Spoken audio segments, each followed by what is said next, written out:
Hello, welcome to the channel. I'm Steven, and today I'm talking to you about Air Assault School Day 2. I have two previous videos about Air Assault School Day 0 and Day 1. I recommend watching them. Day 2 starts off with Aeromed PT. Aeromed PT, just like any other PT session, is meant to challenge you physically, but it is also meant to educate you. Educate you on how to move injured parties, injured peoples, to an aircraft and even onto an aircraft. What does this mean? This means using things like a litter, which is what most people would call a stretcher. Also, there's different kinds of litters. There's one which are meant to be lifted and carried by two or more individuals. There's also litters which are meant to be dragged. Now, in the Army, what we have is a sked. A sked essentially wraps them up like a burrito inside this plastic sked, this flexible plastic sked, and it has ropes on the front with a handlebar, which is meant to be dragged by one or two or more individuals.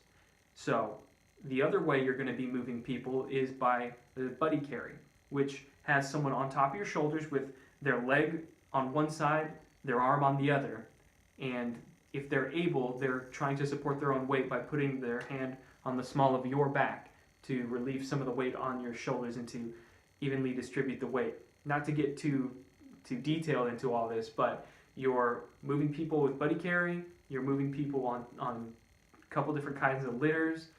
These litters that they give you will either have actual people in them, or they will have something of equivalent weight, whether that be water jugs, a couple 5-gallon water jugs to be roughly the equivalent weight of a human body. And what you're going to be doing is you're going to be moving them a significant distance. At Fort Campbell, there's a large field at the Air Assault School, and what we did is we did the entire loop of the Air Assault School. And we did the entire loop, and then we went back again. So it was a substantial difference to be carrying someone. But while you are carrying someone, say you're in the middle of this ring of individuals who are providing security, because the rest of the team is providing you security, 360-degree ring, which everyone will have dummy weapons pointing outward, providing security, as you would if you're trying to provide security in an open field and you're trying to move injured persons to an aircraft.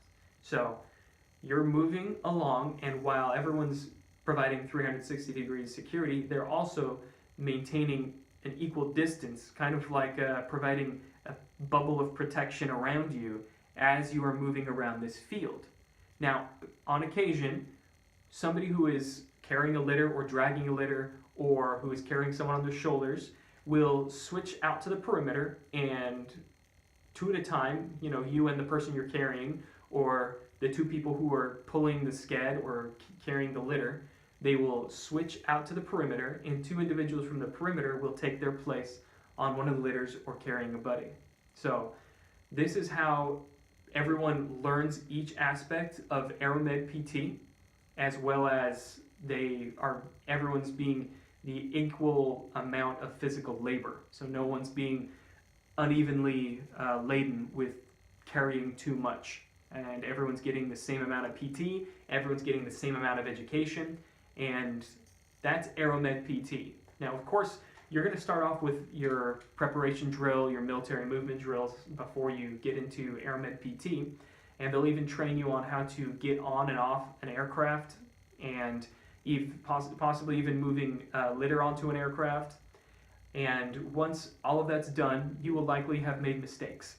And for those mistakes, you will have to be punished, which means probably a low crawl or a high crawl or some other sort of movement which is miserable and meant to give you more physical challenge. For us, it was a high crawl in which it was a low crawl actually. It was slow and it was low. So we were low crawling for, I want to say, 20, 30 feet. And it wasn't too crazy, but a low crawl is always miserable.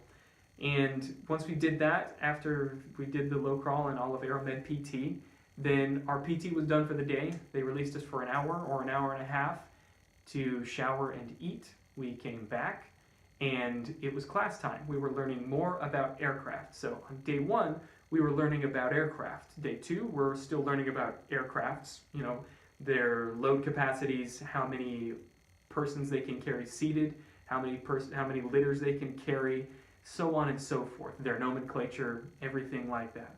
So on day 3, they're telling us you're going to be tested on all this knowledge. That's the facts and figures about the aircrafts, also about the hand and arm signals, move aircraft forward, move aircraft backward, hover, all the different aircraft hand and arm signals which they're going to be teaching you. You will be tested on those on day 3. So study up, do your studying when you're at home, and practice makes perfect. If they give you time to stay after at Air Assault School to learn more, do it. Stay after, learn more, get more practice in, and look forward to day 3. And I will be providing another video on day 3 later on. So thank you very much for watching. I hope this helped you out. I hope this gave you information you need. If you have questions, you know what to do. Put it in a comment. We will read it and we will answer. So thank you very much for watching, and I hope you have a great day, and good luck at Air Assault School.